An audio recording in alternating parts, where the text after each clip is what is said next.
So today we're in this school in Kentucky. It's vacant today, but we're going to do some bacteria and microbial testing on some of the common areas to display exactly what the O2 Defense Cascade Ionization system can contribute to prevent spreading of bacteria on surfaces and in your air. So we've got a sterile eyedropper and some sterile cotton swabs. We're going to take some water out of the sink here, and we're going to show you exactly how we can test your surfaces for bacteria and even do a before and after. So we got a little bit of water in there. We're going to take you to this room here.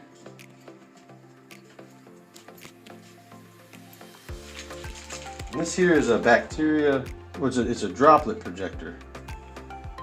So you actually put a droplet in this mechanism here.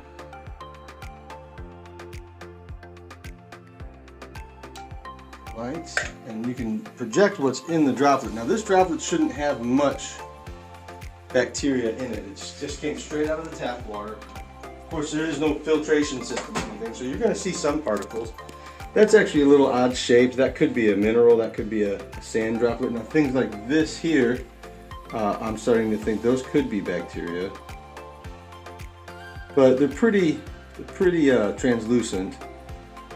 Normally, when you see bacteria, you'll see a difference. But this is just to provide a before and after of what to expect in this particular droplet sample. Let's see if I can get some better definition here. And we tap it just to see if anything else moves around in it. It's pretty clear, actually, this water. So we're going to let's turn that off and take that out. And we're going to go back to the sink.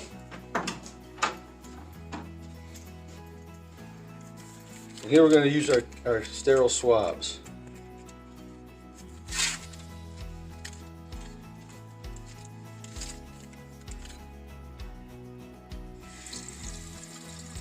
Get it good and wet.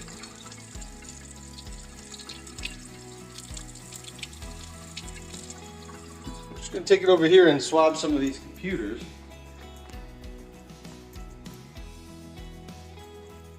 Now this school has been mostly shut down. There's been a minimal amount of staff and students. So this is actually going to be a good test just to show you, even on low traffic, what kind of things you can expect on your surfaces. Especially in common areas.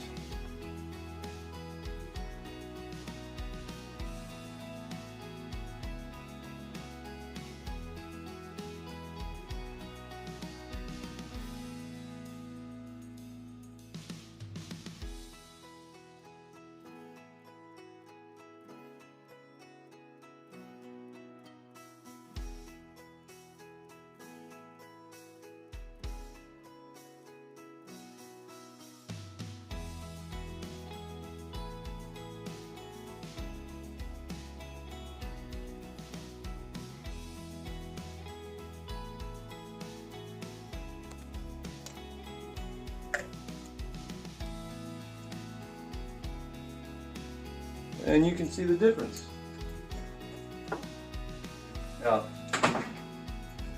Now we have some microorganisms here. You can tell they're not so translucent like in the last sample. We saw a few of these little floaters in just the straight water sample we took, because water is going to have minerals and things in it. But this screen is projecting what is in just one single droplet of water. It's projecting it about 1,000 times. So as we tap it, you'll even get a bigger idea of what's moving around in just one droplet of water. There's an intense amount of microorganisms, and this school has really been at minimal staff and very few students for the last year. So you can only imagine what kind of microorganism and bacterial growth you would see in a well-trafficked library or computer lab. We're going to set up our fan, our portable Cascade Ionizer in the space. We're going to let it blow for a few hours, and we're going to do another sampling, and we're going to see what we get from it after just a few hours of running with our Cascade Ionization system. So we'll check back with us in a minute and we'll make some more progress, see if we can do better than this. Okay, so here we're in the same lab that we took our test swab in. We haven't done anything different. We've not cleaned any surfaces. In fact, you can probably still see where I took the swab. You can still see a little wetness on these. You can see the path where I took my last swab. Hopefully, I don't know if it'll show up in the camera. But we have not wiped down anything. We have not cleaned anything. So this is our Cascade Go. This is a completely portable ionizer. You can put it in your car. You can stick it on a fan just like this. Use it on a desk fan and run it in your office. We also have versions that we install internally in your air conditioner. So we have a lot of different options for you. We're going to go ahead and turn this on and then get some airflow. You'll see here, this is an ion tester. Kind of, as we get closer to the Cascade Go, we'll see it's generating quite a few ions. We get out of the airstream, it shrinks back down. Ions occur in nature, especially in environments where there's a lot of water or lightning or storms, but they don't occur indoors. So what we do is we bring nature's ions inside. And ions naturally purify, clean, disinfect, destroy bacteria, mold, and viruses. So we're gonna let this system here run and try to saturate this room. And we're gonna test back in a couple hours. We're gonna do another swab. We're gonna leave this room, it's gonna be completely empty. And in a couple hours, we're gonna test it again. And for any skeptics, we're devising a system here that is retestable. So if somebody feels that maybe we sabotaged anything or did something else, we're doing something that we can do live and test in any situation, so we can dispel any doubt. So this is something we can do over and over and over and over again. We're not trying to pull one over on anybody. We just want to let them know how effective it is to use ionization technology. So we'll be checking back in a couple hours. Okay, we're about to go back and do our first recheck in the room, and we're going to do a bacteria swab. But first, we wanted to bring an ion counter in there so you guys can see firsthand. You know, this is outside the room. It's actually picking up some of the ions from that room. Typically, you see 0 to 50 ions in a normal space. But we're going to walk closer to that room, open the door, and go in there, and you guys can see that after it's been maybe 3 hours. Actually, it's only been 2 hours. You'll see exactly how many ions are saturating that room. So here we go.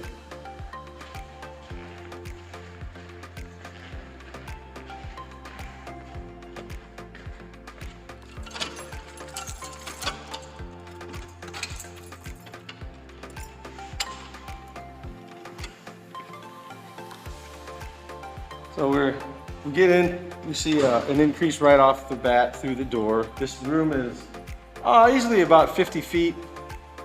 50 feet from one end to the other, and the ceilings are a good 20 to 25 feet up. It's covering a whole lot of area. And all we have is our portable Cascade Go plugged in over in this area. Now I'm probably going to have to hit the range here as we get closer. So instead of counting the individual ions per cubic centimeter, it'll be counting them in multiples of 10 or 100. So we'll see if I have to hit the range as I get closer to our ionizers. Yeah. So now we're in the actual room that we have the Go mounted on the fan. It's been sitting there working for about 2 hours. So standing in this room, we're now at 4,800 ions per cubic centimeter and climbing. That's what tells me if I move around too much, I'm probably gonna have to adjust the sensitivity. So an ion is a natural occurring particle It just has a negative or a positive charge. We've explained this in detail in many videos on our website. So I'm just going to traverse this room, and you can actually see there's quite a bit of saturation after only 2 hours working on that, just that little desk fan. So you can only imagine how much saturation you'll get if you're putting it in a large scale air conditioning unit that is servicing several thousand CFM in several different rooms.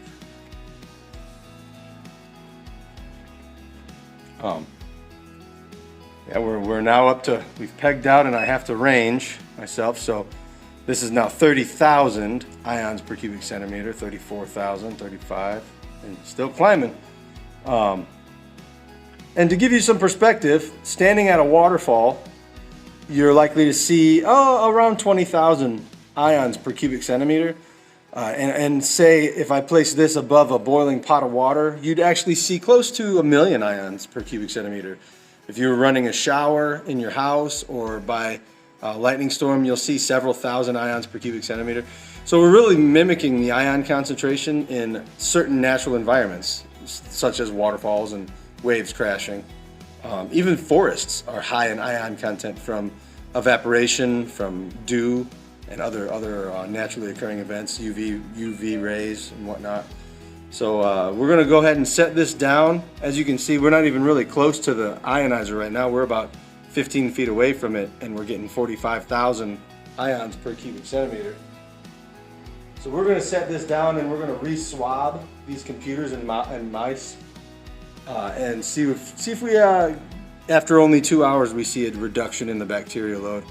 If we don't see much of a reduction, we'll swab it again in a few hours. So stay tuned.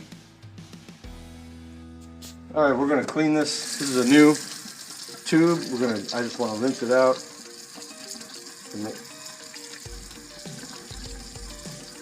So there's no funny business, and like I said, this is not what you would call sterile procedure.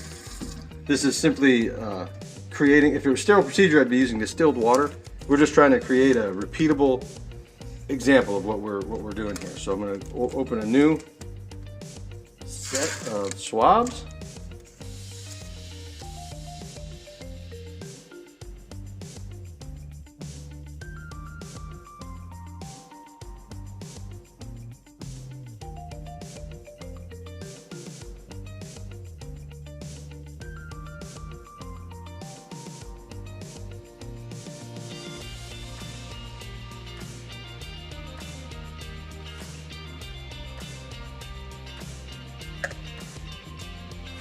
Okay.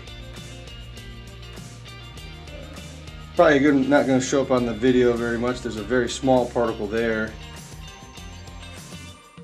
And that's really it. Let me shake it around a little bit.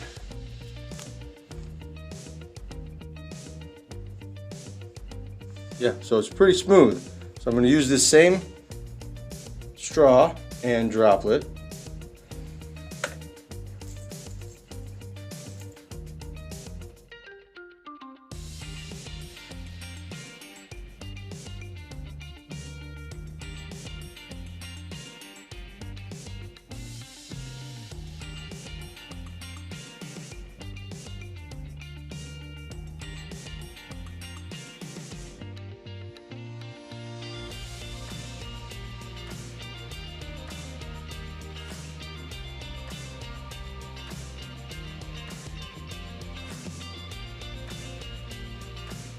We're going to do this sample. This is after 2 hours, and then I'm going to leave the ionizer running all weekend, and we're going to check again Monday morning.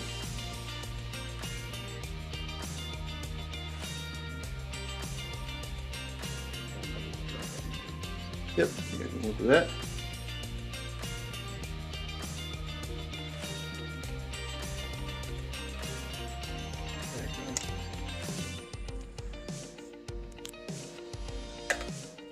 Okay.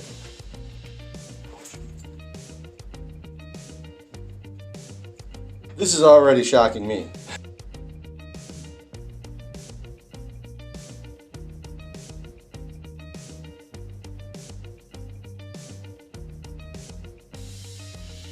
Just because I expected to see quite a few bacteria still after that swab. And I'm actually a little bit shocked at how much I don't see on here. We got a few floaters, just in case the camera doesn't pick them up.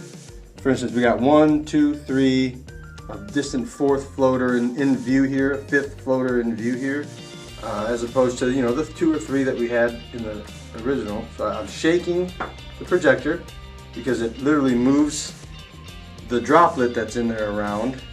And we got 1, 2, 3, 4, again, less than 10 particles, which these little round guys, these are bacteria most of the time.